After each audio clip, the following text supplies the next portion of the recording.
Okay. Okay, there we are. YouTube has been really funny this morning. My apologies. So, I haven't heard from you guys in about a week. Sometimes it takes me a little while to get my thoughts together for this kind of thing. So, I'm really excited about discussing this topic, and I'm here to answer your questions. I'm sure that you saw the topic in the description. You saw the title, and I'm sure it's gonna ruffle a lot of feathers, and you probably have a lot of questions. So for those of you who don't know me, perhaps you're meeting me for the first time, I am a Hermetic alchemist. So I teach Lemurian alchemy. I teach alchemy that I remember from other lifetimes. My disclaimer is, as always, take it or leave it. I'm not a qualified professional in the legal or psychiatric field. I don't work in astrology. I'm a channel. So with that disclaimer in mind, all of my information comes from my higher self. It comes from my belief that I've been channeling source since age 5. And I do that quite naturally. There are times when I go into trance, and there are times that I astral travel. There are times that I have dreams where I feel like I'm connecting and getting some of these answers. But in my personal experiences, I've been taught a lot about universal law since around the age of 5 or 6 in all of those scenarios.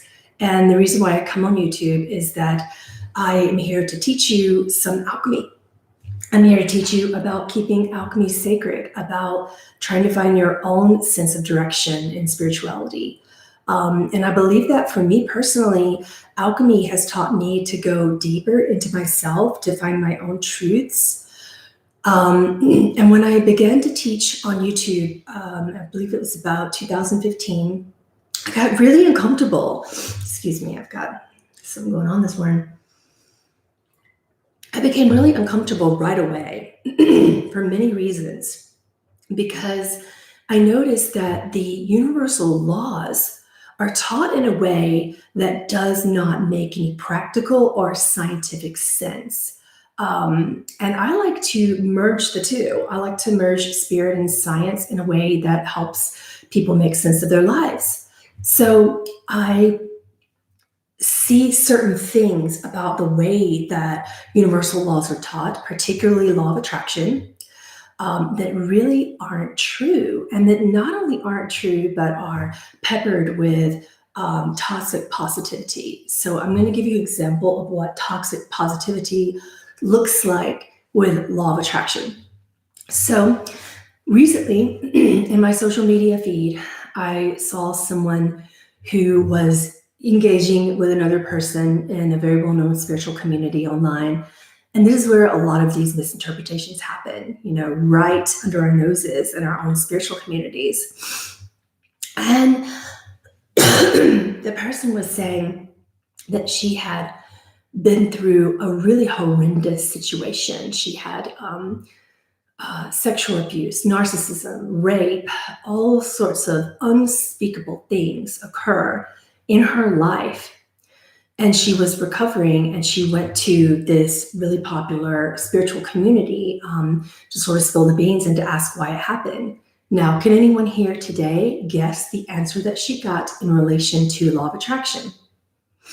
Many of my alchemy students are going to know exactly what a New Age community would say to her. So what do you believe, if you were answering from a law of attraction community, what would you say to her?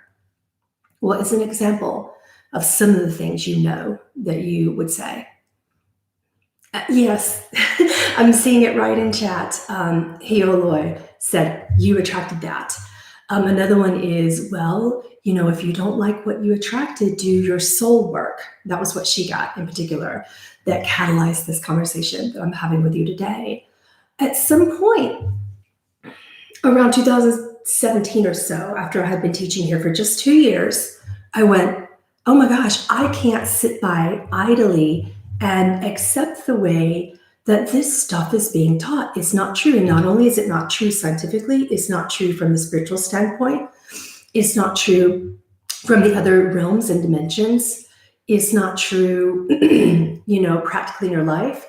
And not only is it not true in all those areas, it's toxic, it's unrelatable, and it's painful. It's what I call spiritual shaming. Sometimes there can be a bit of a shame, watch your vibration. That's another thing that someone else said to her, this lady who had experienced all this abuse. And when the response is, everything that you attract is something that you created. Another one was, this is your soul contract. Okay, there's no way to teach about vibration with a like attracts like scenario in a dualistic environment where you are conditioned in all realms, from religious perspectives and spiritual communities and education. You are conditioned to believe that there's an absolute final right and that there is an absolute final wrong. And this is the way, whether you like it or not, and this is the way, whether you like it or not. You guys didn't like that in religion, so why are you supporting the same dualistic theories in your spiritual teachings? Do you see what I mean? How you just replace educational fear with religious fear, with spiritual teachings and the fear that comes with that. So if you take the same dualistic components from one realm to the other, that's actually not what Mystery School supports. It's not what Hermetic Alchemy supports. Do you see how that just continues? And then when a person who is really struggling really isn't understood because they're going through a spiritual awakening. And you know how it is when you're going through a spiritual awakening. So many of my students know exactly what that's like. When you go through a spiritual awakening, you don't understand or relate to your educational systems, to your cultural beliefs, to your religious communities. And you then, you kind of think you're going nuts. So you go to a psychiatrist or a psychologist or a therapist, and you go through dialectical therapy, you go through cognitive therapy, you go through all the types of therapy. By the way, I'm not that, and I'm not here to support that I am, because I'm not. You go through all that and they say, what? You're going insane. Here's some medications. That doesn't support scientific theory. Here's some medications, as if science can be the only thing that's proven. I'm not going in that direction either. But I find that spirituality goes so deeply off the end of supporting anything practical at times when you misunderstand the basics of vibrational resonance and law of attraction. So I'm going to support this with the law of reflection, which is a law in science. It is a law in physics. Any physicist would be able to understand the law of reflection. That's actually what's going on in Hermetic Alchemy when we've been trying to teach you this for, in my past lifetimes, thousands of years that I can recollect. And this lifetime, I've been learning this since age 6 or so. And when I come to communities on YouTube, which is why I haven't been here very much lately, there's a part of me that just kind of curls up and goes, what's being taught out here? Like, it's just making me cringe inside. And I tell you, like, about once or twice a month, I almost quit YouTube, straight up. So instead of quitting YouTube, what I decided to do is to come on here and to teach you about actual laws that are supported by physics, that you can connect that to universal laws with the sacred self, with Hermetic Alchemy, with sacred rites of passage that are taught down the centuries from Hermetic alchemists and Lemurian alchemists, even before and beyond that. Now, I've got to give you that disclaimer that just because this all doesn't necessarily make it right for you, the truest thing on earth, doesn't make what you're being taught right now wrong, but it does make what you're being taught right now toxic when you understand the differences, okay? So standard New Age law of attraction, you attracted that because of your vibration. According to the universal law of reflection, which is, when taught properly, backed up and supported by the law of reflection in physics, basically, like doesn't attract like in terms of good or bad or something that you need to fix or heal or integrate or change or shift or transcend or evolve from. All those words, I want you to just toss them the heck out of your vocabulary right freaking now. How does that feel when you do that? Just if you imagine you had a trash can and you just toss the word transcend, ascend, evolve, awaken. Can we just go toss it in that for a minute, just for today? and see how you feel about being your highest and best self just as you are, practically and lovingly. So that's what, emotionally speaking, that's what this is to try to find a practical, loving way to live your life, and to take these laws and understand that what's reflecting is just basically a mirror realm. Earth is exactly like what I see in other realms as a clairvoyant when I look into the Akash. Earth is just a general reflection. It's like a collective dream that's supported scientifically with physicality. And that from the spiritual realm, there's something out there that we're creating together as well that is beyond time. We're creating it when we're in time, but beyond time, we're above and beyond this pain that we are inflicting upon each other, right? I know it seems confusing, but law of reflection is just something that you put out there, and based upon the strength of that signal, it bounces back to you. That's all that it is. Go Google law of reflection, physics. And don't let it redirect you to a new age site. Like, really look at the law of reflection in physics. Light is reflected back in a way from which it was sent. That's all that it means. It doesn't mean that what you sent was good or bad. It doesn't mean that you need to integrate something in your thoughts or emotions from that light. It doesn't mean anything other than whatever you put out there is whatever comes back. And that's not a toxic positivity statement. It's the universal law of reflection. So what does that mean? If you are in a situation that you don't quite understand in terms of abuse and things that just really psychologically or physically harm you, it actually doesn't mean you did anything wrong. It's just a reflection of something that you need to see. You know, at the higher self level, yes, you wanted to see it or it wouldn't happen. You know, we're all divine beings. But that doesn't mean that you attracted it based upon something that's wrong. There's no way really to teach this without people going, well, I attracted it, so I must be it. Not really. You know, if that theory were true, we could look at a porch light and wonder why all the bugs are attracted to it. No matter what you do, if you put on your porch light in like a very humid area, like say Louisiana or Texas, all those mosquitoes and bugs just flock right to it. Did the light do something bad? No, bugs like light. So empaths, did you do something bad because you attracted a narcissist? No, narcissists like your light. It's strong and you put it out there.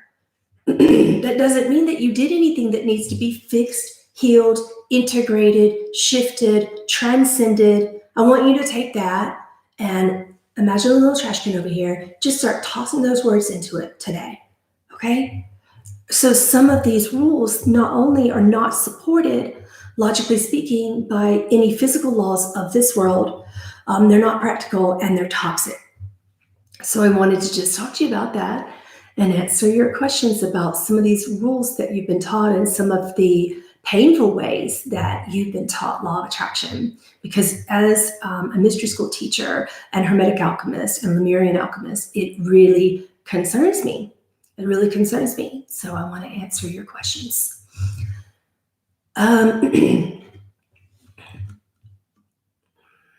Mike Plus in the chat said, stop thinking in terms of good and bad. Okay, practically speaking, that is an egoic defense mechanism that your brain actually requires. Fight, flight, or freeze. In physical world, if you did not have that, if a car were coming your direction, you wouldn't get out of the road. If a bear were running from you, you wouldn't get out of the road. So the brain goes, bad, right? But do you stop in the middle of a bear chasing you or a car coming your direction and go, oh my God, what did I do to attract that? No, you don't. You just move. You just go. You either fight the bear or you run from the bear, or if you're really not ready, you might freeze. So basically speaking, energy is like a mirror. What you put out there is what you send back. So what that means in this scenario is you had fear. Bears sense that. They're predators. I'm just using this example in science. It's just a practical example. So narcissists and abusers sense that as well. Doesn't mean you don't need to have it. It just means you need to recognize how they respond to it and that you're actually prey in that scenario and leave. That's it. It doesn't mean you need to stay because there's a karmic contract. It doesn't mean you need to continue because it'll happen again. Saying that it'll happen again because you didn't integrate or fix or heal something or transcend something, karmically speaking, is a misnomer in alchemy. That's not true either. Okay? It's sort of like saying, okay, you turned your light on the porch, going back to the porch light analogy, and bugs began to swarm it. So you can no longer turn your light on anymore. So that theory actually dims your light. Does that feel good? No, it doesn't. So you find practical, loving ways to work with the law of attraction, as opposed to saying, it's good, it's bad, things come to me because of something good or bad. You are powerful beings. You send out powerful signals, energetically speaking. And that's it. That's it. Beings like that power, so they respond to it powerfully.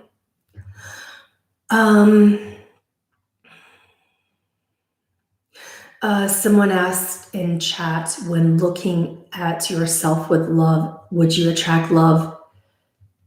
Okay, there's degrees of consciousness that we can work with, and depending upon what level of yourself you're most aware of, that's what comes back. Where is your signal most powerfully emitting? Where is it coming from? What part of your brain and what part of your body? What part of consciousness does this signal come from? Is it something you're aware of or something that you're not, right? So there's that. You could be saying, I love myself, I love myself, I love myself, but up underneath it, you're, coming home from work and loading yourself with cheeseburgers and drinking a lot of beer and staying in relationships that harm you. And then you wonder why something that's unloving comes in your direction, right? So I can't just tell you, love yourself, and then that wouldn't happen. It's actually not healthy. What you're being taught in spiritual communities about law of attraction in this way is so toxic and so shaming. And sometimes people use it with a little bit of tone too. They're like, well, you shouldn't fix yourself, which is so much gaslighting. It's ridiculous. So I just wanted to throw that out there today, that yes, law of attraction can be practical. So let me talk about the universal law of specificity.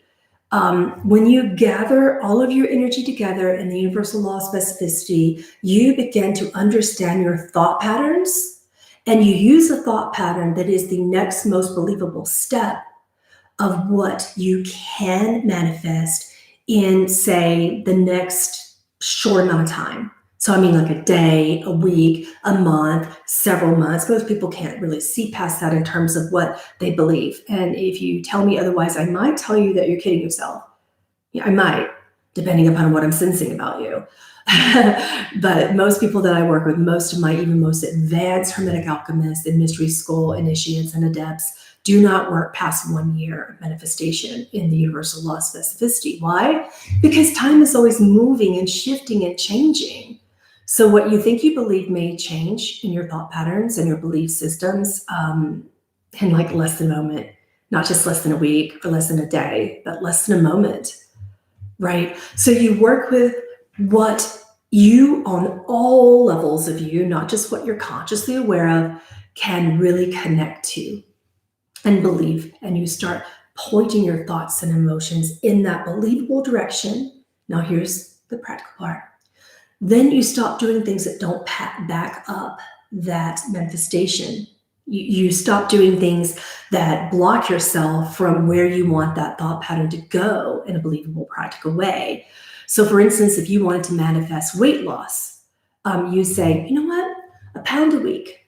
I'm going to manifest a pound a week. I believe that at the very minimum, I can do that if I just cut out afternoon and bedtime snacks and tone down on my carbs a little bit, right?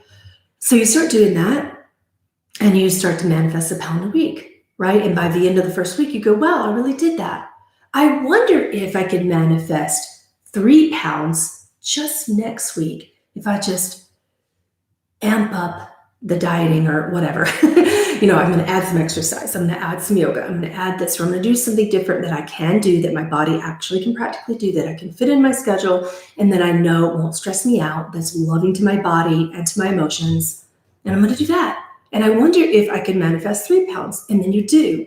Do you see what I'm saying? This is how universal law of specificity works. So I wouldn't, within the universal law of specificity, I would not say, I'm going to lose 100 pounds in 6 months, because I actually do not believe that that can happen. And not only do I not believe it can happen, I don't want it to happen. It would be ridiculously unhealthy for me and for what I'm going through. So my body's like, yeah, if you did that, it would not be loving. Therefore, no. And I don't believe that you can do it because it's not loving. So there's many reasons, whether it's a positive belief pattern where fear comes in and you say, that's not healthy, therefore I don't believe I can do it. Or whether it's a negative fear pattern of, I believe that I can't do that, or that I'm not capable of doing that, which would be a negative fear pattern. Either way, law of attraction, when taught in this, do you guys remember when The Secret came out, when they had this vision board and they had all these Lamborghinis on it, and they're like, just put this out there and you begin to think about these thought patterns. And if you just think about that Lamborghini every single day, you think about attracting that man in your life or woman in your life or special non-binary person in your life, whatever, in whatever way, you need to start believing it happen. Put your emotions behind it, and you don't really know what part of your consciousness is ready for that, willing for that. And what I mean by ready, I mean financially, psychologically, spiritually, emotionally, all levels of you. So when you start thinking about things that actually aren't in your life right now, what you're doing is living in uncertainty. You're not living in anything that you can practically believe that's healthy for you, or that you even know is good for you right now. So this is also where, the love yourself first theory comes in, which can also be turned around in a toxic way in universal laws. So, next question. As for affirmations, would it be powerful to add the word remember or cellular remembrance to affirmations? I personally connect to the word remember. I do too. I would like for you to be really scrupulous in choosing your manifestations and make sure that they feel right for you, that they feel doable, that they feel practical, that they feel loving, and that they feel helpful. So yes, I have worked with cellular manifestations in the way of just returning to a healthy state and asking my body at the cellular level to begin to heal. It's a loving affirmation, and I believe that it can happen. So in that way, with law of attraction, it really is all about your belief system from that standpoint. But here's the caveat, okay? You can't do that and then turn around and, because of some deeper level in your mental state, begin to do something that doesn't reflect that, because then the law of reflection just sends you what you're doing. It doesn't send you what you're thinking if you're not actually living what you're thinking. And it doesn't send you back what you're feeling just in that affirmation if you're not practically and lovingly living what you put out there in that affirmation, right? So that's the truth about law of attraction and law of reflection. So for instance, you put that cellular activation out there. It's true, it's simple, it's helpful, simple, safe, and sacred, SSS, are the 3 rules in mystery school. I'm going to be teaching you about those 3 rules in my upcoming class coming up on April the 4th. And I'm going to be teaching you some of the symbols that I use to manifest this, some of the old symbols. You can sign up for that if you want. Okay. But, keeping it simple, keeping it sacred, and keeping it safe, emotionally and physically, those are all practical things. And if you're not living that means there must be some part of you that doesn't want to, isn't ready, or just, you're kidding yourself in your law of attraction. You're just basically doing affirmations that aren't working. So have you gone too complicated? Did you break the keep it simple rule? Did you do something that's unsafe for your mind and body? And that could be like you're in a defense mechanism pattern right now and you're not ready to break it. Well, that defense mechanism psychologically could be there for a reason. All right. So you can step easily into the realms of cognitive dissonance, lying to yourself, defending yourself when it comes to learning about these things. But simply speaking, when you just follow those rules of SSS, those are the laws of mystery school when it comes to manifestation. Keep it simple, keep it sacred, keep it safe. So I'm going to be teaching you about keeping it sacred. on, I think it's April the 4th. You can go to PamelaAaralyn.com and sign up for it. Right now, for about another week, there is I think it's 35 or something. I forgot what the amount is because I'm not good at advertising myself. 35% discount on it if you join my Patreon channel. I'll have someone link that below later when I finish answering your questions. Thank you for the super chats. I really appreciate it. I'm scrolling back up.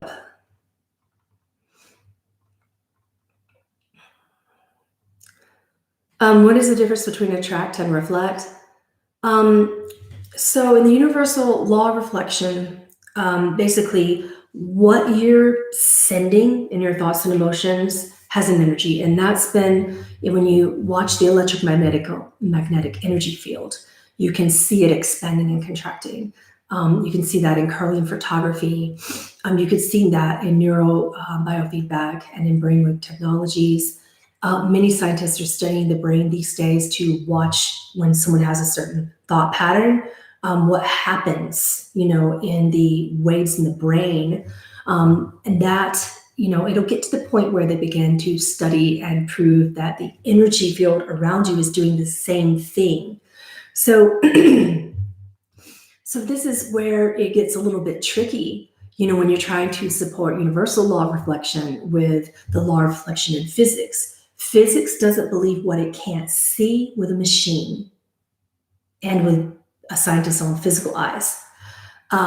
So that's just physics. That's just science. If scientific theory hasn't supported it yet, then they don't believe it. So this is where, if you try to back everything up with science, science is only partially right, and spirituality is only partially right.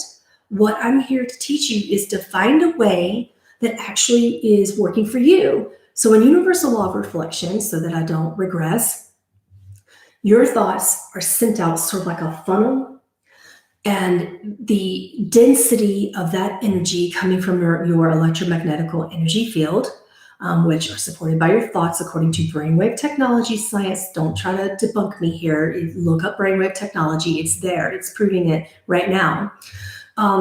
Basically, what that happens when you put that out there, it really affects your body. It affects your health. It affects your thinking patterns and your mental well-being.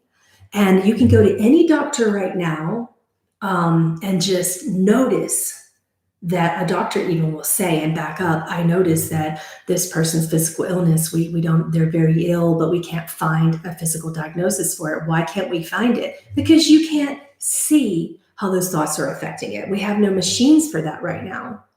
We don't have that, but it is reflecting and it's causing the body to send energy back. And the body's like a temperature gauge. It's like a monitor. And so is the brain.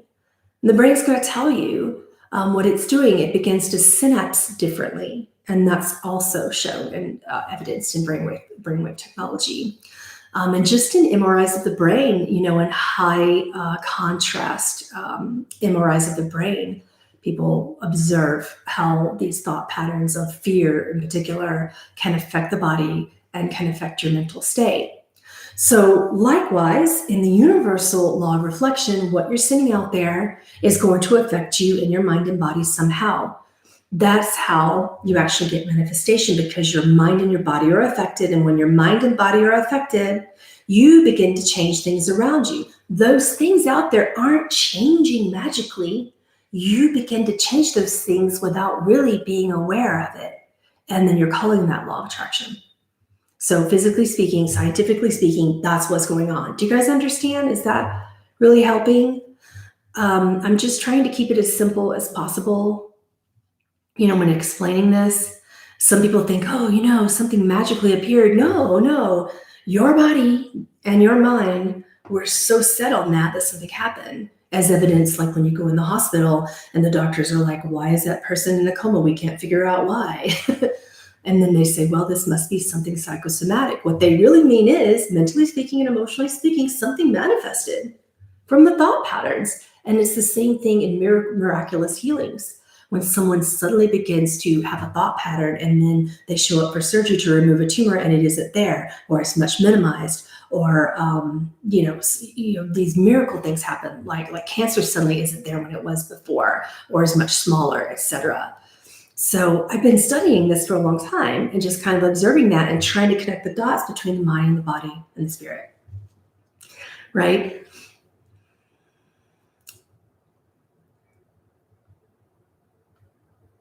Just reading through your comments to find the next question.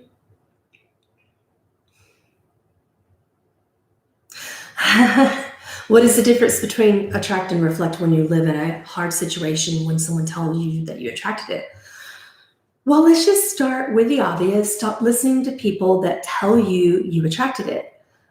Because there's no way in New Age to really teach about vibrational law of reflection without it sounding punishing, without it sounding nasty, that whole theory comes from a feeling of unworthiness. It doesn't make you feel good when someone says you attracted it, or you need to go do your work.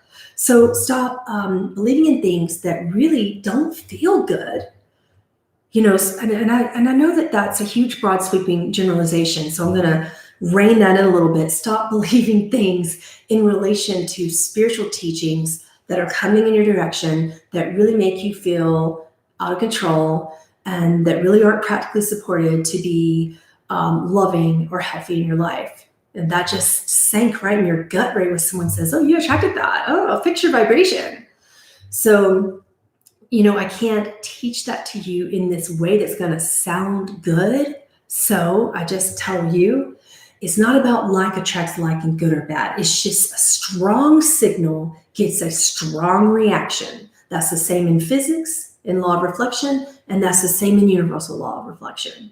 Okay, it's the same thing in both laws, physical or otherworldly, universal, shall we speak. On many dimensions, that's what I observe. And that's just from my observation. I don't proclaim it to be true. I just say that's my observation as a channel. So what alchemy does is it reins you in to be able to use sacred symbols to keep things really believable and healthy and doable in ways that you can measure. That's what my alchemy does. That's what my manifestation does. And I've been teaching people it now for about 20 years. Some of you said the other day, you don't look old enough to be teaching for 20 years. And I'm like, believe me, I am. So thank you for the compliment, but I am. See this gray hair? It didn't get hair overnight. Next question. Yeah. Mike Plus said he realizes that the you attracted this theory takes compassion away. It does. It does, because then the person automatically starts feeling like they need to be better, do better, expect better, live better, be, those statements that you hear in New Age teachings, be your highest and best. I don't like that. I started keeping a journal of what happens to me and my alchemy students and my mystery school students when they use affirmations that say, for my highest and best. Let me just tell you, I learned after a couple years of observing you and just doing it myself as well, that highest and best may not necessarily be something that you can understand or that's something that feels good even. And it may not even be something that you're ready for. What does that even mean, highest and best?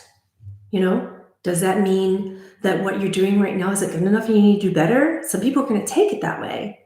So when you have the majority of the human conscious collective coming from really disempowering religions where they say, do this or you're going to hell, or you go to school and they're like, be quiet and sit down and be this way and be that way, and you're just trying to find yourself, and then you come to spirituality and they're like, be your highest and best. It's kind of just saying that everything that you're doing right now or in the past wasn't and isn't, and you need to be better. Does that feel good?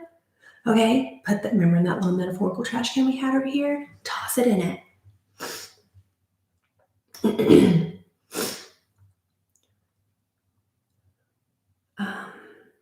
Let's see.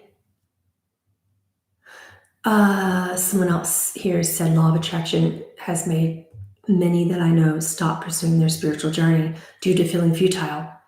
Okay, see, that's because of the way it's taught. If you were to step into Hermetic alchemy or with a mystery school teacher, if you step into the simple, sacred, and safe rule, you begin to tap into yourself in a way that's actually healthy and doable.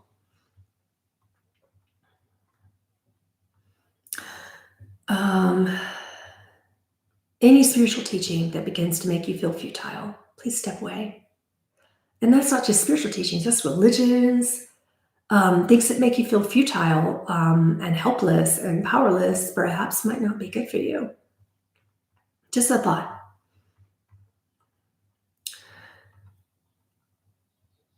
Someone else said, it's exciting to me when someone else validates something I already believe to be true. It's encouraging evidence that I'm right on track.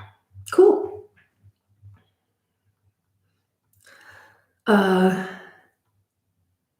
Okay, someone else said their jobs are to teach law of attraction as law of attraction gurus and get paid well for that, and are usually pretty big on social media. Yeah, I have noticed that trend of people becoming law of attraction experts. While I don't really see any pattern, like any negative belief in that, I don't like grifting. I don't like when teachers aren't fully upfront with why they are talking to you. Like, I'm talking to you to teach you right now and to get you to sign up to a class. And I was upfront about that. I don't like it when I see programs that are like really, really unaffordable when they're like, this program is $10,000 but you can come to my free thing first. And then I'm going to pull you in to tell you that you need to do this. That's grifting. It's not okay. And I see it a lot in spiritual communities. So here's how you can really put your law of attraction teacher to the test. All right. If you are following a law of attraction guru right now, I do not proclaim to be one, by the way. You can put me to the test with what I've attracted any day, and I will physically show you. Literally. Be in mind, you might get a little jealous because I really know how to manifest well. And that's what I'm going to be teaching you in my class coming up. But yes, I'm trying to get you to sign up for it and giving you plenty of my time discussing and teaching in the meantime, as I do every month. So when a teacher is, number one, honest about what they're trying to put out there as a law of attraction coach. And again, my disclaimer is I'm not a law of attraction coach. I'm a Hermetic alchemist who just happens to know all the universal laws.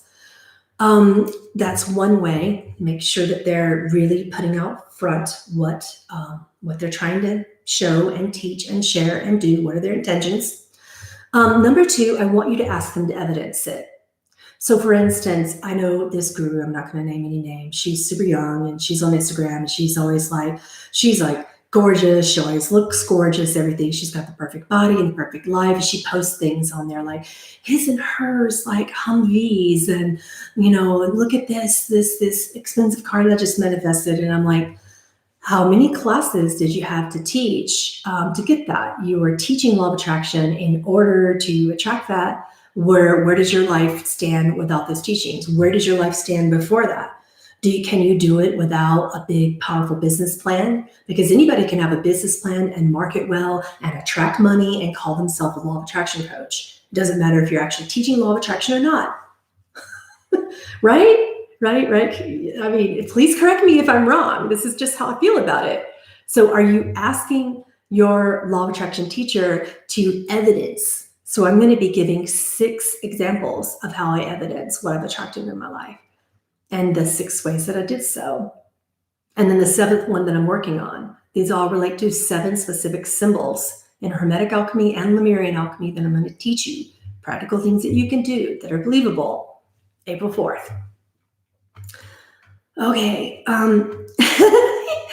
Someone said 500 subs equal a lot of money.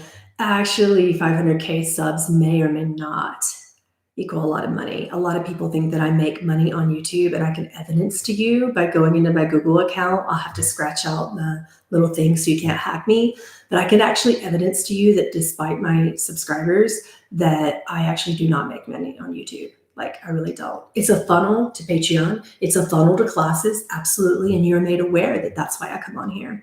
And you're made aware sometimes when I just want to come out here and teach you something not related to a class as well.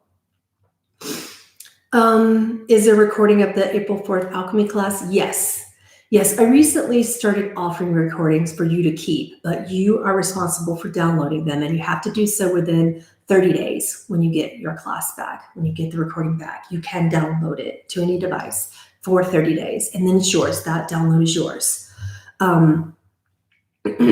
However, like I said, you only have 30 days to do that because I need to delete that from my Zoom drive space. I don't have a lot of drive space. That's why I have that one rule about it. Hold on, I'm scrolling up. Thanks, Carolyn. I appreciate you too. Thank you for the super chat. Manifest the way you are. I'm not sure what context that comes in, honey. That's someone's name, by the way. I'm not being weird and condescending. It's that's the YouTube name. She says the class titled something like Manifest the Way You Are is missing off of Patreon. Send us an email later at PamelaAaralyn@gmail.com. Yeah. Send us an email later. It might not be a class. It may just be a behind-the-scenes transaction, and I do reserve the right to take away a behind-the-scenes transaction if I want to. I rarely do it, but it happens once a year or so. It could be something like that. Who knows?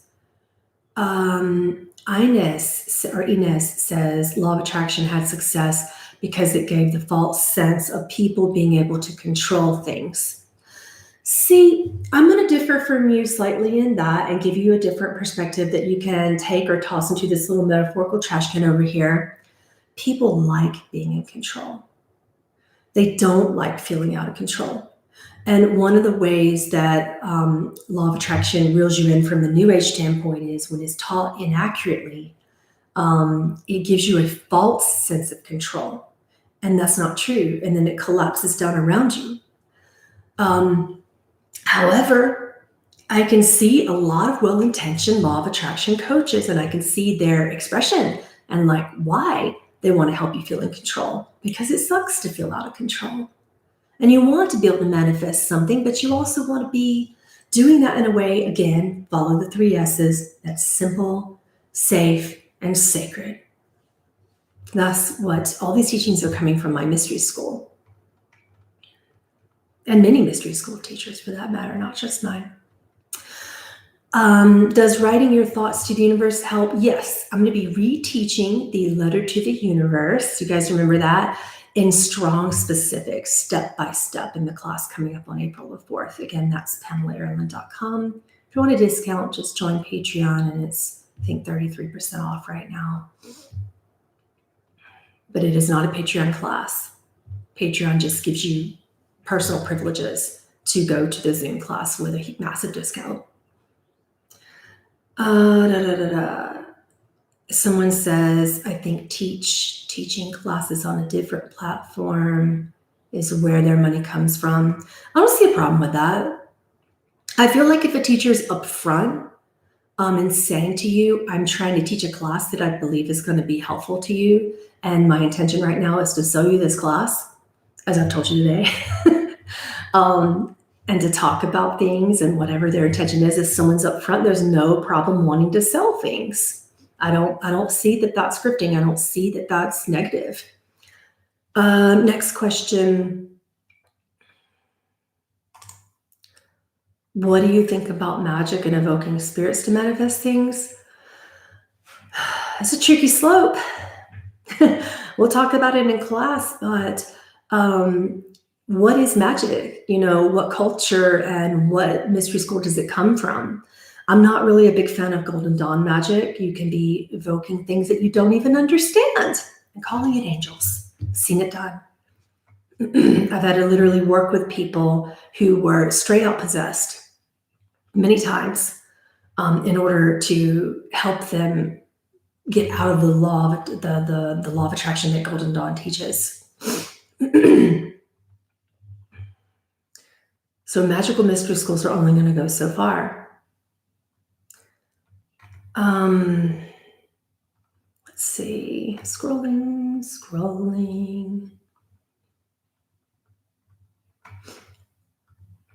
I've already answered that. Hang on. I'm just scrolling to find another question.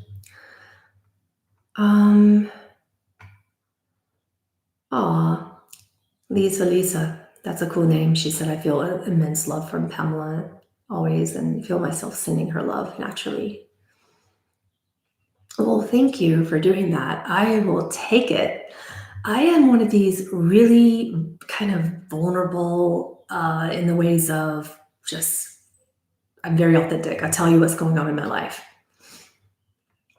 And a lot of people know from that personal experience from teaching with me that if anything's wrong, you know it. When things are right, you know it. When things feel good, you know it. And when things aren't going good, you know it. So you don't have to be having this unlivable, unpractical, impractical, perfect life to teach law of attraction. You just need to understand that what's going out there is what's going back, and you and only you can decide what's coming out there. And you don't need to shame yourself to understand what's coming back. You see?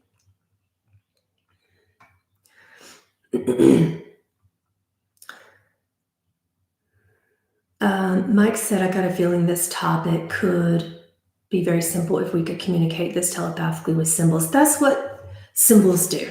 That's what Hermetic and Lemurian symbols do. They communicate something that's beyond the human language, and that's why I use them. And you can feel it in your lives. So the 7 symbols I'm going to be teaching you, and I'm just saying 7 because I'm just this type of teacher that I'll teach an hour and a half class. 5 hours later, I'm still there. But minimum, you'll get me for 2 hours in this class, teaching minimum these sacred symbols, these 7 sacred symbols. Hey, Lauren, thanks for that super chat. I think that's who you are anyway. Sacred Things 201. Or maybe, wait a minute, that's not Lauren. That's Sean? Thanks, Sean. I had to really, you fooled me there. Maybe you and Lauren have the same energy. So you don't have to be living this perfect life to be a law of attraction teacher either, okay? I don't. My life is not perfect. And I understand that what I put out there at some level is what comes back, and then it's up to me to not necessarily heal something or make it better, but just to understand it and to be an empowered person who chooses her life.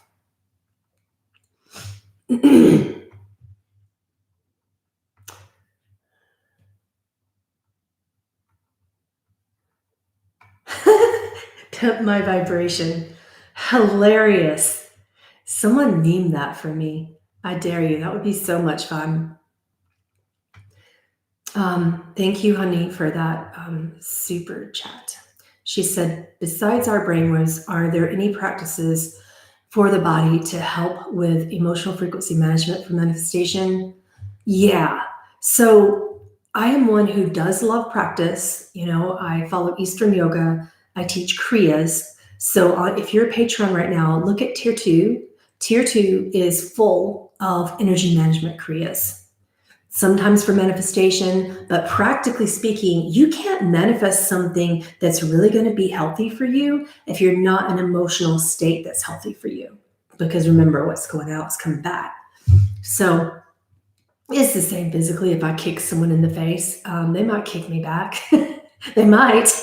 Something may come back at me, right? Anger is an interesting thing. It's forceful. So when you put angry thoughts out there, according to universal law, anger does come back in some way. So I'm going to talk to you about that a little bit. For me, when I get angry, what I've noticed coming back is things that break, literally. The last time I was angry, I was playing with some selenite, and granted, you know, selenite is very fragile, but it was a selenite stick, so not as fragile as the rest of my selenite, and it broke apart in my hands. And I wasn't going like this or anything. I was just kind of rubbing it and holding it. So there's that. I do these other practical things. When I'm angry, I'll notice that I'm more clumsy. My body seems to be in this tense phase, which causes me to trip up literally over myself. It causes me to lose things and kind of get out of order in my life.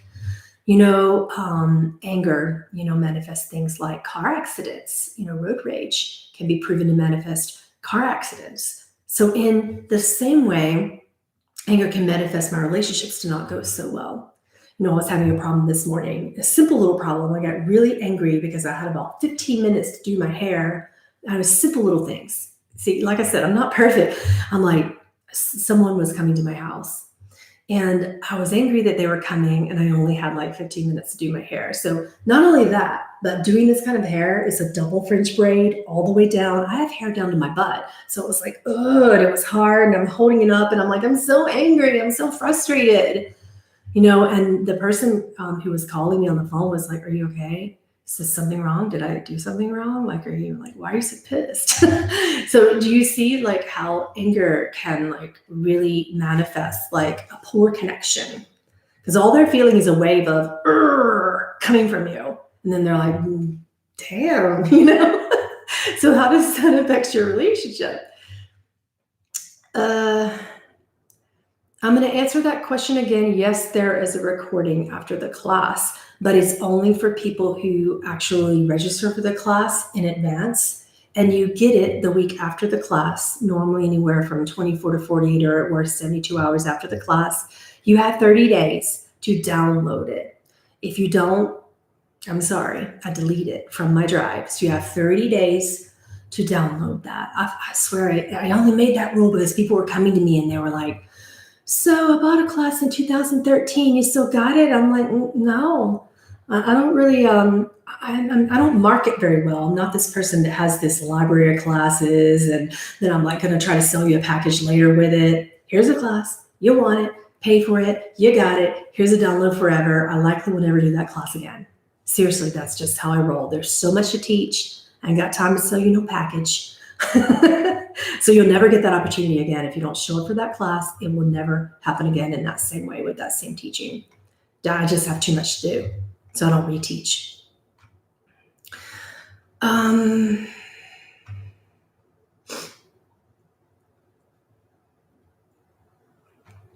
How can you break free? This is from, I'm going to totally mispronounce that name, so I'm not even going to try.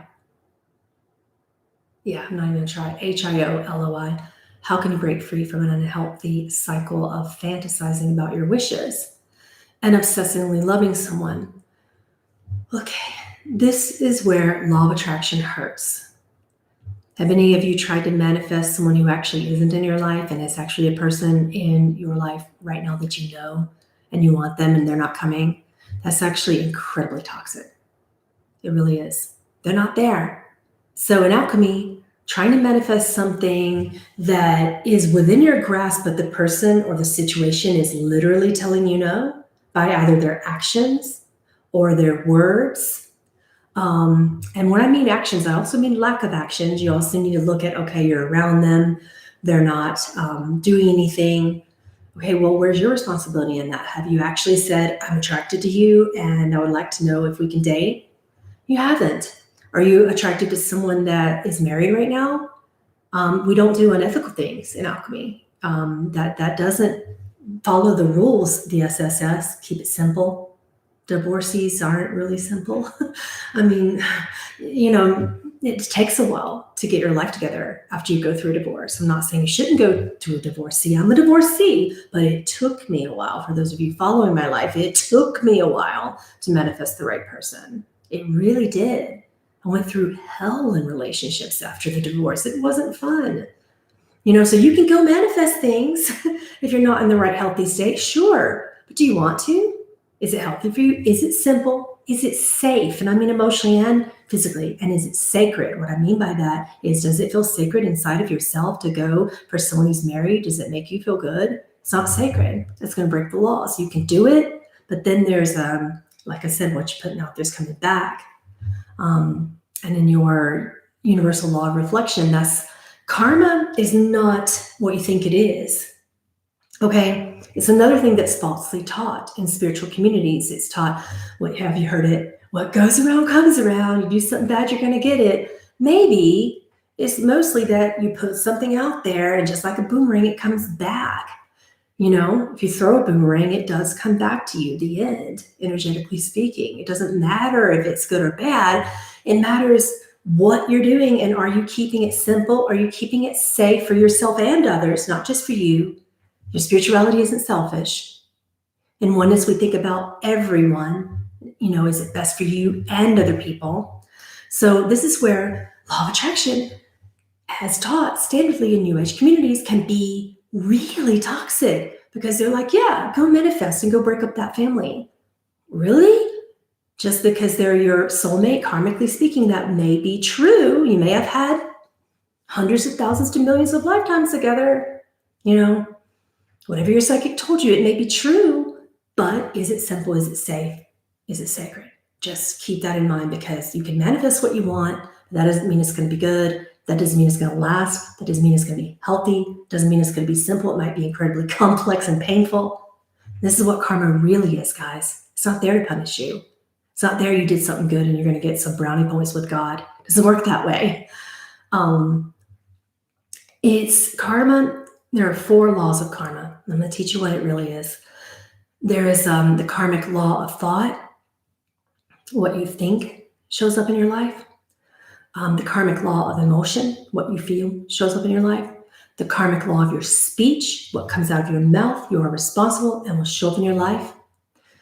You say something nasty to someone, it hurts them, you're responsible for that. Karmic law of speech. There's many ways to discuss the karmic law of speech, though. What you say, what you write, what you put on social media, guys. Karmic law of speech, you know? And then finally, the karmic law of action. Well, law of attraction, as standardly taught in New Age communities, seems to only focus on that final law of karma, the law of action. Why? Why are we avoiding all the things that precipitate action? It's a strange thing to think about, really. So, to answer your question, how do you break free? I mean, I could just be practical and say, please listen to my advice and consider it and stop obsessing over someone who doesn't love you. I could say maybe make a bold move, as long as it's simple, safe, and sacred to you. Go to the person and answer your question. If they say no or they don't respond, you have your answer. You have your answer. And it doesn't take a spiritual teacher to really get that point across. You know what I'm saying? I mean, is that making sense, guys?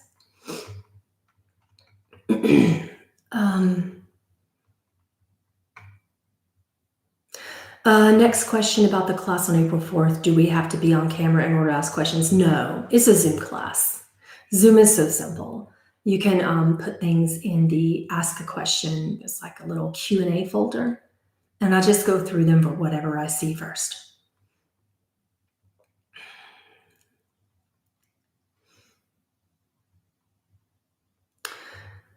Next question. Would you tell your young child who just had an accident they need to change their vibration? No. I wouldn't. It's not compassionate and it's not helpful. Yeah. And it's not really a simple explanation.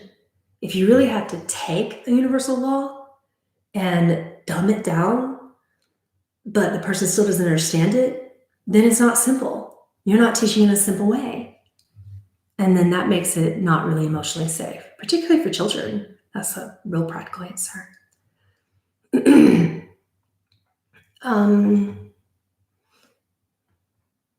Is it true that all the universe represents to us has the ability to assist us in expansion? I'm not a fan of that word expansion. It kind of makes you think that you're just not good enough to begin with and you need to be bigger and better. Well, manifestation isn't Texas. Hold on. Just scrolling up because I feel like I'm losing some messages. Oh, thanks, Lark.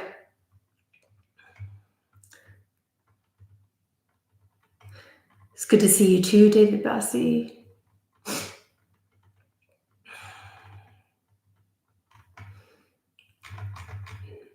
Do you have a class on how to properly make our own affirmations?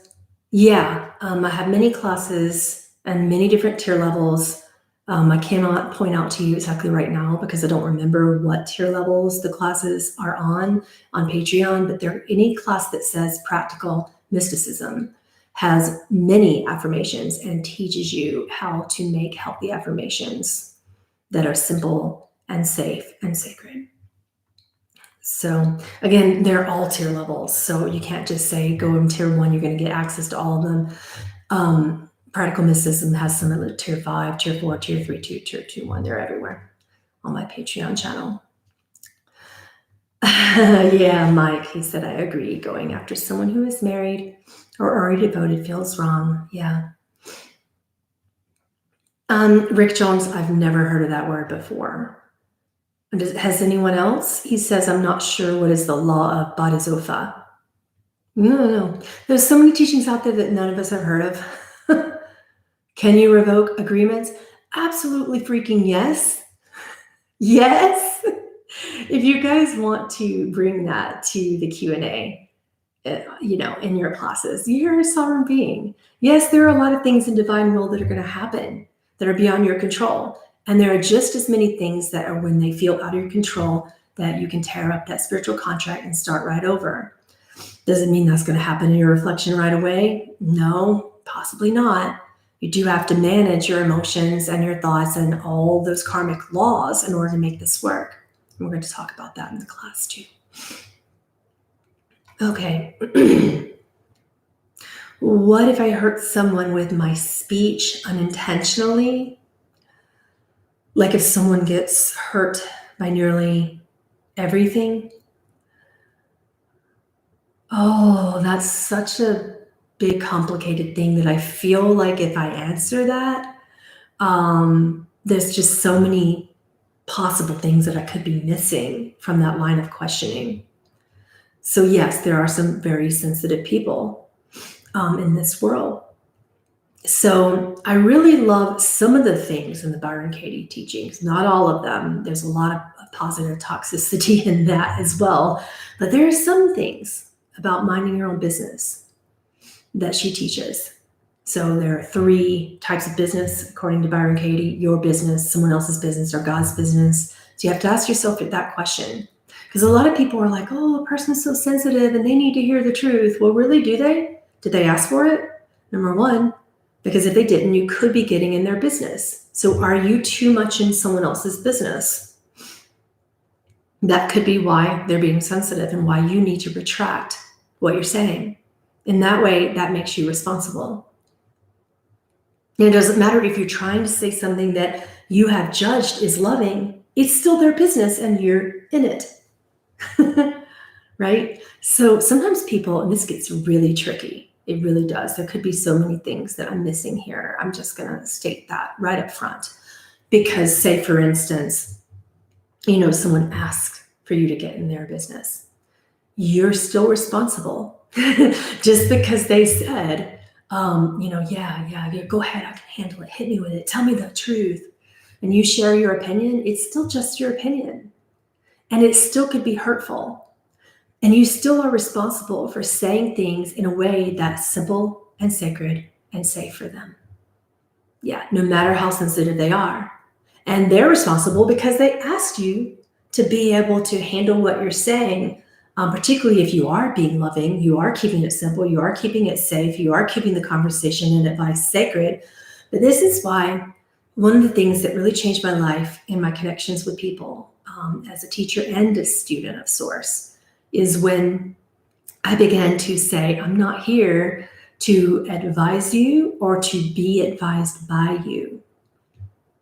That was something that many of my spirit team has told me. You're not here to advise people, and you're not here to be advised. So when I advise you, it's because you've asked, right? And you can consider this as well in your own lives. And I'm not to advise you otherwise. If you've asked for a certain topic, I will advise you. Otherwise, I am not to advise you otherwise. And when I advise you, I am responsible for being truthful, ethical, practical, and compassionate. Keep it simple, keep it sacred, keep it safe. I'm responsible for that in everything. And if I say something that isn't in alignment with those 3 things, you need to call me out. And any teacher that isn't really being simple, safe, or sacred, you can call them out, particularly when they're not being safe. Sacred is kind of a personal endeavor. You can't make them sacred just because you believe something's sacred. But when they're not being safe emotionally, and when they're saying things that aren't really practical and not simple, you can call them out on that. And really, if you get some kind of cognitive dissonance as a response, you might want to rethink that teacher and their advice. How a teacher responds to you is going to tell you, and how a teacher responds to criticism is going to tell you a lot about if they're really prepared mentally and emotionally to handle being a teacher. Or are they responsible? Okay, I'm going to answer just a few more questions because I want some time to have some tea before I start working with you for the day. Thank you. I don't know that word either. Well, why did you ask? Did someone share it with you and you just thought I might know? I was just curious why you asked. If you can imagine a conversation with a deity, are you attracting that deity? Yes. And that's okay. Just saying that you attracted something doesn't make it good or bad. It doesn't make it simple, safe, or sacred. Attraction happens because of the strength of your signal. And the best way I can describe that simply is that there's a cell phone tower. It's working properly. There's a big signal. You're around, you match that. There's a cell phone tower. It has a very weak signal. So it attracts very weak energy signals back to it, or maybe none at all. Who knows? So that's one way to look at it. There are many ways to look at this. So it doesn't mean that just because you attracted a deity, that it's like, say you attracted Shiva or Jesus and you talk to them, now all of a sudden you're a Christ conscious being and you're an evolved being. I will say it again, as I've stated many times on my channel, just because you can channel a deity, just because you have psychic abilities or healing abilities, this does not make you an evolved or transcended, or it doesn't make you a guru. It doesn't make you a fully enlightened being just because you can do those things, right? So it just means that you tapped into something. That's all that it means. And your perspective and your belief system and that energy signal will make you responsible for how you respond to that deity that you've attracted. And what you do with that connection is really important. How can I make a donation from this chat to you? You can PayPal. Yeah, this on my website, there's a donation link, probably on the homepage at the bottom. I don't know. I haven't been to my website in a while. Isn't that silly? I haven't actually been to my website in at least a week, but I think there's a donation link on there. You can also super chat me, but YouTube will take like 35% of it. Will you teach during the manifestation class on how to switch timelines? Nope. I'm going to teach you to be really powerful in the timeline in which you live. I'm going to teach you to be aware and empowered and to find your own truth in the time frame that you're in right freaking now. This is not about some spiritual bypassing where we switch a timeline because we don't like it. It's about living powerfully in what's there for you.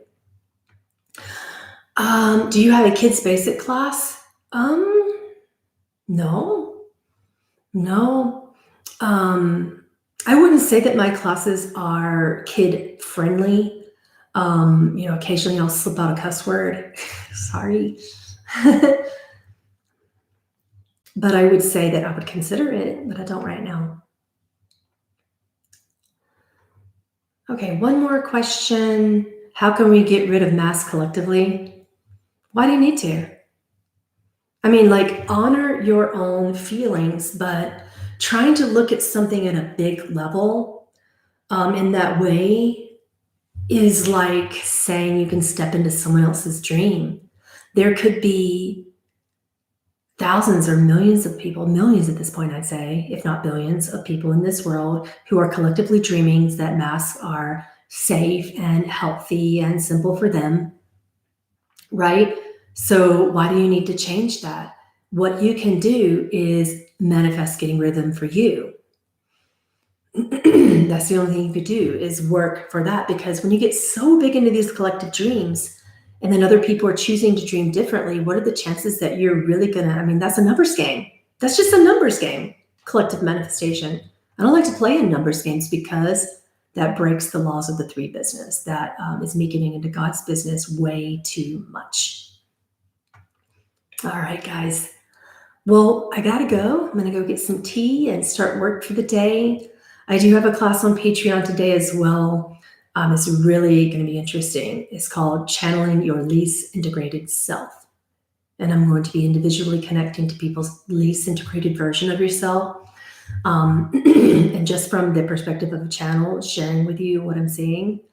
And you can ask your least integrated higher self questions. It's going to be a lot of fun. People always go to the higher self and they're like, hey, my higher self that knows what's best, like the most integrated version of me. Well, what about the part of you that's scared? What about the part of you that needs some healing right now? What about that part of you that needs more love? So I'm going to be channeling that today. Won't be able to get to every single person because I'm only one person, but I'll do the best that I can. No promises. That's today at 1 p.m. Mountain Time on my Patreon channel. Okay, guys. Well, yeah, 1 p.m. Mountain Time for that, but it's not a manifestation class. It's a get to know yourself class. Yeah. I won't be putting people on camera because it takes too much time with that class. And probably with the manifestation class as well. There's so much to teach you that I may not ask you to go on camera, because when I get a person on camera, I straight up I can't get them off. They start talking about things that don't relate to the question, and then they start asking me 3, 4, or 5 questions at a time, which is kind of disrespectful for the other people in line.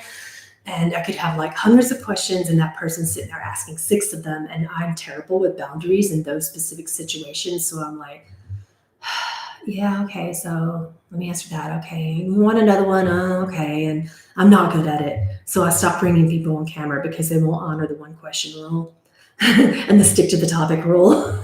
If I can get everybody to promise me that they will like ask a question, a straight up just one question, and let me get to the answer, that would be one thing, but it's not feasible. I don't think I can manifest it. I don't believe I can manifest that. Oh, so fun. So fun. All right, guys, thank you so much for being with me this morning. And again, you can get 33% off of this Law of Attraction Alchemy teaching class on April the 4th, but you have to join Patreon to get your private exclusive code for it. Again, it is not a Patreon class. It's just that when you join Patreon, you get these incredible prices on my Zoom classes that are off of Patreon. So I hope to see you then. It's going to be an incredible time. I can't wait to teach you these things that I've been working with for a while. I'll see you soon. Bye.